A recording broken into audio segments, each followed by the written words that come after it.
Let me come to the legacy of your father. Ramvilas ji के बारे में बहुत सी बातें कही जाती हैं that he was a leader, he knew which way politics is, which way the wind blows. Without being disrespectful, I want to ask you कि क्या उनकी परछाई से आप बाहर निकल पाए हैं, क्या आप निकलना भी चाहते हैं? I think the second part is more interesting कि क्या आप निकलना भी चाहते हैं, क्या मैं रियली निकलना चाहूँ, मैं क्यों निकलना चाहूँगा। मेरे ऊपर एक छत्र छाया एक ऐसे व्यक्ति की है जो अपने में एक केस स्टडी है। मतलब 5 दशक से ज़्यादा सक्रिय राजनीति में रहना, बेदाग छवि, 1 रुपया तो क्या 1 पैसे तक का कोई आपके ऊपर आरोप नहीं लगा सकता। 6 प्रधानमंत्रियों के साथ आपने काम किया, विधानसभा का आपने प्रतिनिधित्व किया, 8 बार लोकसभा का आपने प्रतिनिधित्व किया, राज्यसभा का आपने प्रतिनिधित्व किया। तो ऐसे में when you have an institution at home to learn and understand from, and being a student of politics, not literally but जब से राजनीति में आऊँ मैं पढ़ता हूँ, देखता हूँ, पुराने भाषण सुनता हूँ, वाजपेयी साहब के सुनता हूँ, सुषमा जी के सुनता हूँ, सीखता हूँ क्या हो रहा है, कैसे किया, 90 का दशक कैसा था, बिकॉज बहुत राजनीतिक तौर पे उथल फुथल वाला समय था। हर 1.5-2 साल पे चुनाव हो रहे थे, यूनाइटेड फ्रंट की गवर्नमेंट, देवेगौड़ा साहब, गुजराल साहब, ये सारी चीज़ें, तो ये सब मैं समझने की कोशिश करता हूँ। ऐसे में पापा से बेहतर और कौन सीखने समझने के लिए।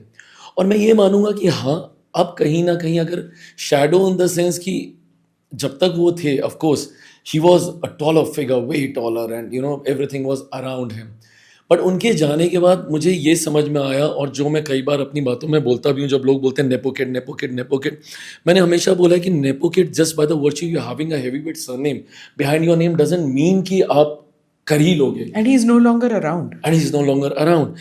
अगर ऐसा होता तो मुझे लगता है अभी तक जितने देश के प्रधानमंत्री, राष्ट्रपति रहे, उन सबके बच्चे किसी ना किसी बड़े पद पर होते ही। But eventually everything boils down to your potential, your capabilities. अगर आप में काबिलियत है, आप आगे बढ़ोगे, नहीं है, आप कितना भी कर लोगे, आप आगे नहीं बढ़ सकते।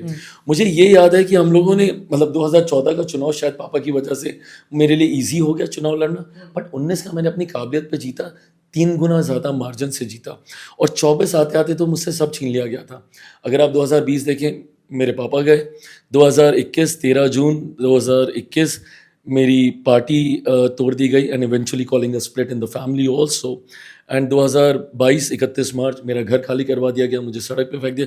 सो I was left with nothing, no family, no house, no party, symbol विम्बल सब। मुझे तो ये भी नहीं पता था कि पार्टी बनाई कैसे जाती है, अगर आपको बनानी है तो मतलब कहीं एप्लीकेशन आपको देनी होती है। I had no idea, no, पूरा रिकंस्ट्रक्ट करना पड़ा, मतलब literally starting from the scratch, हर एक चीज़ सीखी, समझी, पढ़ी, जानी, वहाँ से शुरू। तो जब रिकंस्ट्रक्ट करते हैं तो when you are redoing it, वही पुराना मकान तो नहीं बनता ना, कोई नया बनता है। So what have you done differently from your father? If you see his track and you see his style, थोड़ा सा he was in the socialist mode. In this era and age, that socialism doesn't fit even in Bihar, right? मैं ये मानता हूँ कि समय के हिसाब से, and my father also change a lot towards his you know later years, उनकी भी सोच राजनीति में काफ़ी बदलाव आए, और उन्होंने बोला भी है कि 60 पार करने के बाद आसान नहीं होता है अपनी सोच को बदलना या बदलते ज़माने के साथ चलना। एंड उस वक्त उन्होंने मेरा जिक्र करते हुए कहा था, but then he is You're the one who convinced him to move towards NDA में आना। NDA, और हाँ। उसी वक्त उन्होंने ये कहा था, because I still remember his first reaction when मैंने हल्के से बस एक यू नो एक फ्लैग ऑफ किया था एनडीए के साथ जाने का, एंड हिज रिएक्शन वाज मैं जहर खा लूँगा बट भाजपा के साथ नहीं जाऊँगा, and it was such a strong reaction. अगले 3 महीने तक मेरी हिम्मत ही नहीं हुई बोलने की, and but then Rahul ji help me a lot, because वो पापा से मिले नहीं, उन्होंने मिलने का समय नहीं दिया, so that gave me the space कि मैं इस टॉपिक को दोबारा उठाऊँ, बिकॉज दही चूरा हो चुका था तब तक। 2014 मतलब मैं 14 जनवरी के बाद की बात कर रहा हूँ, मार्च में नोटिफिकेशन आना था, अप्रैल में चुनाव होने थे, हम लोग जनवरी मिड पार कर चुके थे और अभी तक कोई चर्चा ही नहीं शुरू हुई थी कि अलायंस होगा नहीं होगा, क्या क्या नहीं। तो फिर अर्ली फेब में देन पापा gave me this free hand की जाओ करो तुम्हें जो करना है। Namaste, Jai Hind. You're watching ANI podcast with Smita Prakash. अगर हम उसको मस्जिद कहेंगे तो फिर विवाद होगा।